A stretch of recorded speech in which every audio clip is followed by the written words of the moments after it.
নমস্কার, সকলকে জানাই স্বাগতম। আলোচনা করছি মূলত মে মাসের রাশিফল নিয়ে ২০২৪ সালের। এবং এই একটি মাস এতটা গুরুত্বপূর্ণ ভাবা যাবে না। তার কারণ আছে। তার কারণ হচ্ছে প্রত্যেকটি মাসেই আমরা দেখি চন্দ্রের তো সোয়া দুদিন অন্তর রাশি পরিবর্তন হয়, রবির রাশি পরিবর্তন হয়। কিন্তু এই মাসে আমরা খুব ইম্পর্টেন্ট একটা প্ল্যানেট, যাকে জ্যোতিষশাস্ত্রে সবসময় একটা আলাদা মর্যাদা দেওয়া হয়, যিনি হলেন বৃহস্পতি। যাকে কিনা আল্টিমেট সেভিয়ার মনে করা হয়, সেই বৃহস্পতির রাশি পরিবর্তন হচ্ছে। এখানে দুটো প্রশ্ন উঠে আসে, এই পরিবর্তন আপনাদের জন্য ভালো না খারাপ? আমি অবশ্যই আলোচনা করব, বিস্তারিতভাবে বোঝানোর চেষ্টা করব এবং যেটা ফ্যাক্ট সেটি আপনাদের সাথে শেয়ার করব। চলুন আজকের অনুষ্ঠানটি শুরু করি। এবং আপনারা জানেন যে আমি প্রত্যেকটি ইভেন্ট অনুসারে আলাদা আলাদা আলোচনা করি, যাতে আপনাদের বুঝতে সুবিধা হয় আর সঠিক একটা ধারণা তৈরি করা যায়। ফার্স্ট আজকে আলোচনা করব কর্মজীবন। আপনাদের 10th হাউসের লর্ড হচ্ছেন জুপিটার স্বয়ং। সেই জুপিটার 11th ছিলেন, মে মাসে চলে আসবেন দ্বাদশে। একটা কথা তো একদমই শিওর যে আপনাদের কর্মজীবনের একটা পরিবর্তনের ভাইবস তৈরি হচ্ছে। কর্মজীবনের ক্ষেত্রে একটা পরিবর্তনশীলতা, একটা চঞ্চলতার জায়গা, সেটি কিন্তু তৈরি হয়। 10-12 যখন কম্বিনেশন হয়, দূরের কর্মজীবনের উন্নতির সংযোগটা বেশি হয়। বাড়ির কাছের কর্মজীবনের ক্ষেত্রে কিছু ডিস্টারবেন্স থাকে, কিন্তু একটা বিষয় উভয় ক্ষেত্রেই প্রকৃত যে কর্মজীবনের একটা পরিবর্তনশীলতার জায়গা আছে। এখানে প্রশ্ন হয় দুটো, পজিটিভ পরিবর্তন না নেগেটিভ পরিবর্তন।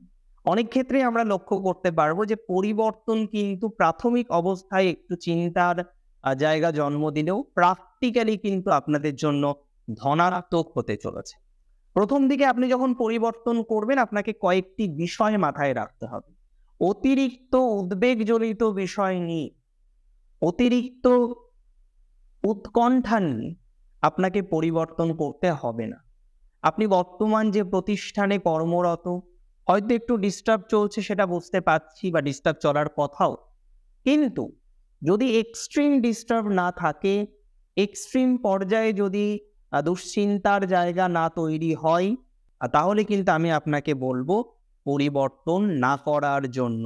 তার মানে প্রেডিকশনটা কেমন হলো? পরিবর্তনের ভাইবস আসবে, changing environment will come, but don't change your current position. অনেকে প্রশ্ন করবেন, দাদা এই যে বৃহস্পতির সঞ্চার, এটি কতটা ভালো হতে পারে? দেখুন, প্রাথমিক অবস্থায় এই সঞ্চার প্রচুর লাভদায়ক নয়, তবে লাভদায়ক না হলেও নিতান্ত যে নেগেটিভ সেটিও কিন্তু নয়। আমরা কর্মজীবনের ক্ষেত্রে কিছু পরিবর্তনশীল আবহাওয়া পাব, কিছু ক্ষেত্রে পরিবর্তন গ্রহণ করতে হবে, হয়তো অভাবে গ্রহণ করতে হবে, তবে স্বভাবে আমরা গ্রহণ করব না। মানে হচ্ছে প্রয়োজন হলে আমরা গ্রহণ করব, কিন্তু জাস্ট ফর আ চেঞ্জ আমরা এটা করব না। বা হয়তো সাময়িক একটু আপনার আর্থিক জায়গাটা ডেভেলপ হচ্ছে, বা আপনি জেনারেল ম্যানেজার থেকে রিজিওনাল ম্যানেজারে শিফট করলেন, বা এই ধরনের বিষয়বস্তুগুলো আসলো। আমার মনে হয় যে ভাবনা চিন্তা করে চেঞ্জ করতে হবে। ভাবনা চিন্তা করে চেঞ্জ করুন, কোনো প্রবলেম হবে না, টেক মাই শিওরিটি। প্রশ্ন হচ্ছে, যারা বর্তমানে আইটিতে আছেন, আইসিটিতে আছেন, অ্যাকাউন্টসে আছেন, বিভিন্ন রকমের আদার্স বিষয়ের সাথে কানেক্টেড অবস্থায় রয়েছেন প্রফেশনাল সূত্রে, তাদের পরিবর্তন তো আমরা আলোচনা করলাম। যারা মেডিকেল সেক্টরে আছেন, তাদের ক্ষেত্রে কি পরিবর্তন করা যায়? যারা মেডিকেল সেক্টরে আছেন তারা নিশ্চিন্তে পরিবর্তন করতে পারে। যারা বিদেশের মাটিতে কর্মরত, এখন প্রশ্ন হলো, দেখুন আমরা ভারতবর্ষে বসবাস করি, আমরা কেউ বাংলাদেশে বসবাস করি, তো বিদেশ মানে আমেরিকা হোক, লন্ডন হোক, যে কোনো জায়গায়, সুইজারল্যান্ড হোক। কিন্তু যাদের জন্ম হয়েছে দেশে, তারা বিদেশে আছে। বা আপনার জন্ম হয়েছে হয়তো সুইজারল্যান্ড, আপনি ভারতবর্ষে থাকেন। অনেকেই আছেন, অনেক এনআরআই ফ্যামিলি ছিলেন, সেই সময় সন্তান হয়তো হয়েছে সুইজারল্যান্ডে, পরবর্তীকালে আপনি আবার পুনরায় পশ্চিমবঙ্গে এসেছেন বা ভারতবর্ষের মাটিতে এসেছেন, তো সেখানে গিয়ে তার বিদেশেই থাকছে সে আর কি। তো এইভাবে যারা বিদেশের মাটিতে কর্মরত, তাদের ক্ষেত্রে পজিটিভিটির মাত্রাটা অনেকটা বেশি। বা জন্মস্থান থেকে যারা দূরে আছেন, তাদের পজিটিভিটি কিন্তু বাড়বে বা বৃদ্ধিপ্রাপ্ত হওয়ার মতো অবকাশ লক্ষ্য করতে পারছি। যারা যুক্ত রয়েছেন বর্তমানে self profession, IT self profession হতে পারে, অনেকেই ফ্রিল্যান্সিং করেন, অনেকেই কনসালটেশন প্রদান করেন, অনেকে টিউশনস পড়ান, অনেকে টিউশন বা গান শেখানো, বাজনা শেখানো, হ্যাঁ, বিভিন্ন রকম লার্নিং প্ল্যাটফর্মের সাথে অ্যাটাচ রয়েছেন। সো যারা এই ধরনের ম্যাটারে আছেন, ল পাস করেছেন, ল পড়ছেন, হ্যাঁ, জমি ইত্যাদি ইত্যাদির কাজ করেন যারা, যারা এমনি লেবার, ডেইলি লেবার হিসেবে কাজ করছেন, তাদের একটা টাইপ অফ সেলফ প্রফেশন বলা যায়। বা যারা এসি মেকানিক আছেন, চাকরি করেন এমনি স্বনিয়ন্ত্রিতভাবে করছেন, এসি, ফ্রিজ ইত্যাদি মেকানিক যারা আছেন, হ্যাঁ, তাদের ক্ষেত্রে কিন্তু পজিটিভিটি বাড়বে। যারা একটা ছোটখাটো সেলুন চালান, হয়তো সেলফ প্রফেশনই করেন, it's not type of business, আপনি সার্ভিস দেন, you take money for that. তো যারা এই সার্ভিস ওরিয়েন্টেড কাজের সাথে অ্যাটাচ, তাদের ক্ষেত্রে কিন্তু আমি মনে করি পজিটিভিটির মাত্রাটা এতটুকু হলেও বৃদ্ধি পাবে। অনেকেই যুক্ত রয়েছেন বর্তমানে চাকরির সাথে, কিন্তু খুব স্টেবল জব নয়। আপনি হয়তো গেস্ট লেকচারার, আপনি হয়তো নেট সেট কোয়ালিফাই করেছেন, একটা স্কুল বা কলেজের সাথে অ্যাটাচড আছেন, জাস্ট একটা অনারিয়াম পান। এদের ক্ষেত্রে কিন্তু কিছুটা ধনাত্মকতা এই মাসে বৃদ্ধিপ্রাপ্ত হতে পারে। এবং সব থেকে স্ট্রং আমি বলে রাখছি, যারা চাকরি করেন কিন্তু প্রবলেম হচ্ছে ভিসা না, বিদেশে যেতে চাইছেন, ভিসা আটকে যাচ্ছে, এর আগে কয়েকবার অ্যাটেম্প্ট করেছেন, পাননি। তো যারা এই ধরনের প্রবলেমের মধ্যে আছেন, যাদের মূল প্রবলেম ভিসা নিয়ে, মূল প্রবলেম বিদেশ যাওয়া নিয়ে, মূল প্রবলেম আপনি যে মধ্যস্থতাকারী ভদ্রলোকের মাধ্যমে বা অর্গানাইজেশনের মাধ্যমে, প্রতিষ্ঠানের মাধ্যমে বাইরে যেতে চাইছেন, তাদের সাথে আপনার সঠিক কোলাব হচ্ছে না, একটা কোলাবোরেশনে একটা হ্যাভিং ডিস্টারবেন্স যারা ফিল করছেন বা ফেস করছেন, আই স্ট্রংলি বিলিভ, আমি মনে করি তাদের ক্ষেত্রে কিন্তু ধনাত্মকতার মাত্রাটা বৃদ্ধিপ্রাপ্ত হবে এবং সিগনিফিকেন্টলি বৃদ্ধিপ্রাপ্ত হওয়ার মতো অবকাশ আমরা এক্সপেক্ট করতে পারি। এটা তো আমরা বুঝতে পারলাম, এটা নিয়ে কোনো সমস্যা নেই। সমস্যা হচ্ছে যারা সোশ্যাল মিডিয়া ইনফ্লুয়েন্সার হিসেবে কাজ করেন, কারণ একটু ডিস্টার্ব ফিল করছেন, এন্থু হারিয়ে ফেলছেন। অনেক দিদি আছেন আমার পরিচিতর মধ্যেই বা আমার ক্লায়েন্ট সোর্সে আছেন, তারা ইনটু ফেসবুক ইত্যাদি শুরু করেছেন, কিন্তু তাদের একটাই প্রশ্ন যে ভাই বা দাদা যে বলেই সম্বোধন করে তারা, যে হচ্ছে না, কারণ গ্রোথ পাচ্ছি না, 200, 500, 1000-এ গিয়ে সীমাবদ্ধ থাকতে হচ্ছে। দেখুন, প্রত্যেকের অনেক রকম বিষয়ের মাধ্যমেই সোশ্যাল মিডিয়াতে লাভ ফেভার করে। পরিশ্রম একটা সফলতার চাবিকাঠি, সেটা তো নিশ্চিত। ভালো কন্টেন্ট, আপনার ইউএসপি ইত্যাদি ইত্যাদির উপর ডিপেন্ড করে। তবে আমি মনে করি বর্তমানে মিথুনের যে condition, at least it's not negative. তবে মিথুনকে অতিরিক্ত আবেগপ্রণোদিত না হয়ে ধীরে সুস্থে কন্টিনিউ করতে হবে, কন্টিনিউ করার জায়গা তৈরি করতে হবে। অনেকে জমি কিনবেন ভাবছেন, বা একটা ফ্ল্যাট মেক করবেন ভাবছেন, বা একটা বাড়ি কিনবেন ভাবছেন, বাট প্রবলেম ইজ দ্যাট আপনি রিয়েলাইজ করতে পারছেন না হাউ টু ডেভেলপ। আপনি রিয়েলাইজ করতে পারছেন না এই জায়গাটাকে কিভাবে আরো বেটার একটা জায়গায় নিয়ে যাওয়া যেতে পারে। If you ask me about that, আপনি যদি আমাকে এটা জিজ্ঞাসা করেন, হ্যাঁ, গ্রোথ হবে কিনা বা গ্রোথ হওয়ার কতটা opportunities that you can get, আমি মনে করি পজিটিভিটি ডেফিনেটলি আছে। একটু ধৈর্য শক্তিটাকে বাড়াতে হবে। আর মিথুনের মধ্যে আমি দেখেছি, মিথুন রাশির যদি আমরা দ্বাদশ আদিত্যের মধ্যে কার প্রভাব বা কার ইনফ্লুয়েন্স সব থেকে বেশি আমরা দেখি, তিনি হচ্ছেন মিত্র। এখন মিত্র শব্দটি বা মিত্র দ্বাদশ আদিত্যকে যদি আমরা কানেক্ট করি মিথুনের সাথে, তাহলে বুঝতে পারেন যে এদের মধ্যে কি কি কোয়ালিটি তৈরি হয়। তবে প্র্যাকটিক্যালি এরা ফ্রেন্ডশিপ ছাড়া বাঁচে না, এবং যত সমস্যা ফ্রেন্ডশিপ নিয়ে, যত সমস্যা বন্ধুত্ব নিয়ে, বন্ধুত্ব নিয়ন্ত্রণ করতে গিয়ে জীবনে যে পরিমাণে কষ্ট যন্ত্রণা পেতে হয় মিথুনকে, এটা ভাবার বাইরে। বহু ক্ষেত্রে আমি দেখেছি মিথুন রাত্রিরে কাঁদে। কেন কাঁদে? কারণ তার বন্ধু নেই, সে প্রচন্ড একা ফিল করে। এটা নয় তার সোকল্ড বন্ধু নয়, তার সোকল্ড বন্ধু নেই, প্রচুর সোকল্ড বন্ধু আছে, প্রচুর মানুষকে চেনে, কিন্তু মনের মতো বন্ধু যার সাথে ইউ ক্যান শেয়ার এভরিথিং। অনেক সময় হয় কি, এমন কিছু বন্ধু আমাদের প্রত্যেকের জীবনে হয়তো থাকে বা থাকা উচিত, you can share everything with. আর যখন জীবনের দুঃখ, কষ্ট, যন্ত্রণা, সফলতা, achievement, everything you share with someone, তার সাথে একটা হ্যাবিচুয়েট হয়ে যায়, এবং সে যখন বিট্রে করে, সে যখন চলে যায়, এই জায়গাটা আমি মনে করি most pathetic situation in our life, in everyone's life. এবং এই জায়গাটা মিথুন বারবার ব্রেক মিথুনের করে এবং এটাই প্রবলেম চলে আসে। নাওএডেজ আপনার প্রফেশনাল লাইফেও এমন কিছু বন্ধু আছে যাদের সাথে আপনি খুব স্বাচ্ছন্দ্য ফিল করেন, to talk with them, to share with them. এই জায়গাগুলো আপনার জীবনের একটা অন্যতম লক্ষ্য, কিন্তু বর্তমানে সেই জায়গাটা প্রচুর ডিস্টার্ব হয়েছে।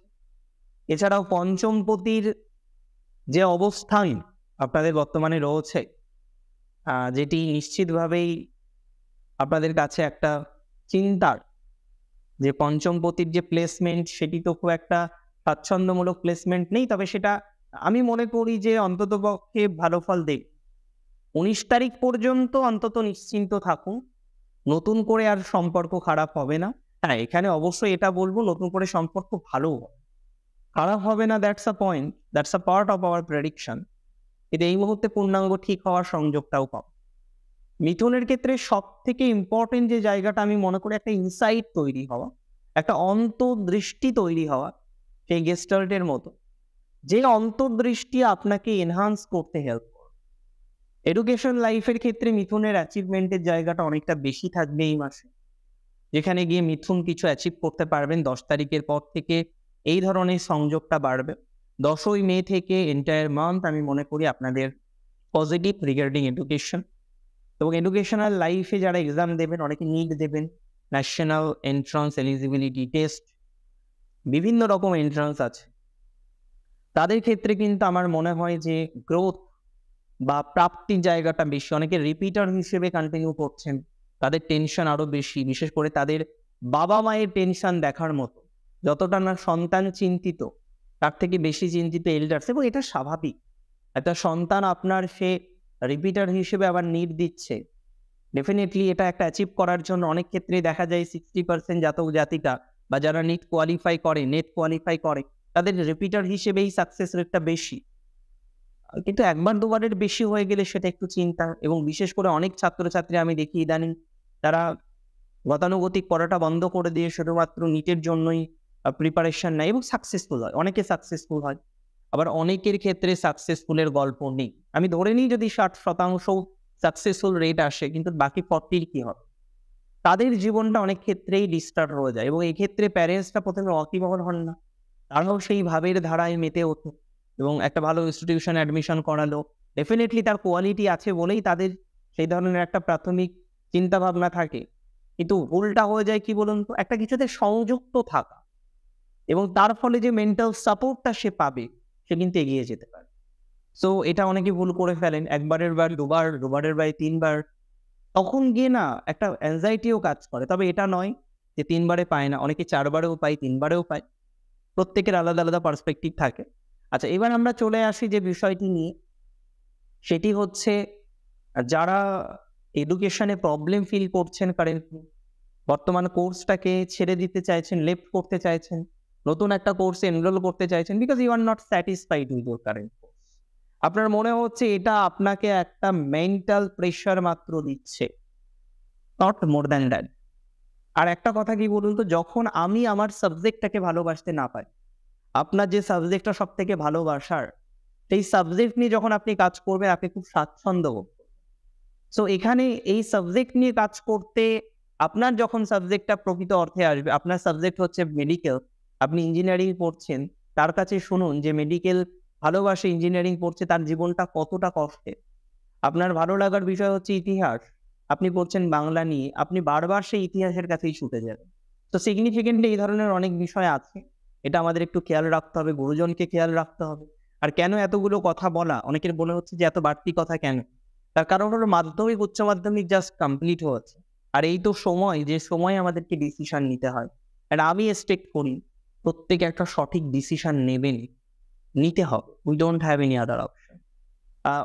এরপরে যে বিষয়টি নিয়ে আমরা চর্চা করব ডেফিনেটলি মিথুন রাশির, সেটা হলো তাদের ফাইন্যান্সিয়াল গ্রোথ। কারেন্ট সিচুয়েশনে আমরা মিথুনের 2 ধরনের পরিস্থিতি দেখছি।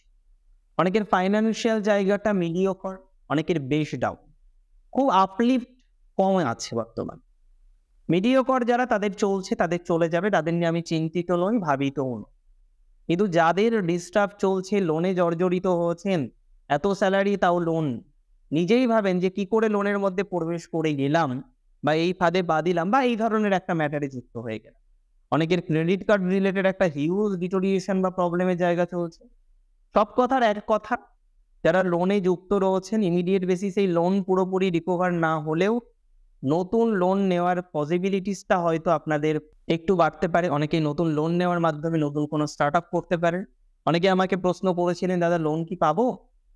তাদের উদ্দেশ্যে একটা কথাই বলব, লোন পাওয়ার পসিবিলিটিসটা অনেক বেশি। অনেকে লোন পেয়ে যাবেন। তবে এই মুহূর্তে কিন্তু একটা হ্যাভক মানিটারি গেইন আমরা লটারিতে পাবো না।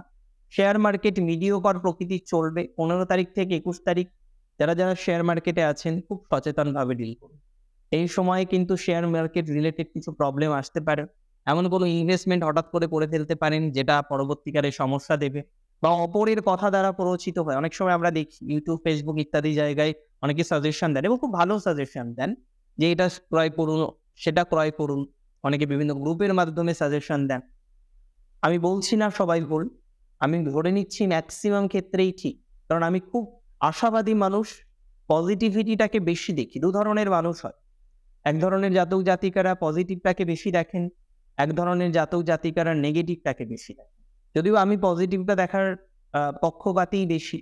তো এটুকু বলি, যারা পজিটিভ দেখেন বেশি, পজিটিভের উপর আস্থা বেশি আছে, অন্তত এই ৬টা দিন বা ৭টা দিন পজিটিভ নেগেটিভটাকে পাশে রেখে ইনভেস্ট কম করবেন। সেটা আপনাদের জন্য ধনাত্মক হবে। এর পরের যে বিষয়টি নিয়ে আমরা এবার চর্চা করব, আমাদের আরো বেশি ডিটেইলস অ্যানালাইসিস করতে হবে। সেটা হলো রিলেশনশিপ গঠিত বিয়ে বা এন্টায়ার বিবাহিত জীবন। এবং আমি মনে করি এই ধরনের ক্ষেত্রেই বিবাহিত জীবনের ক্ষেত্রে পজিটিভিটির মাত্রাটা বাড়তে চলেছে।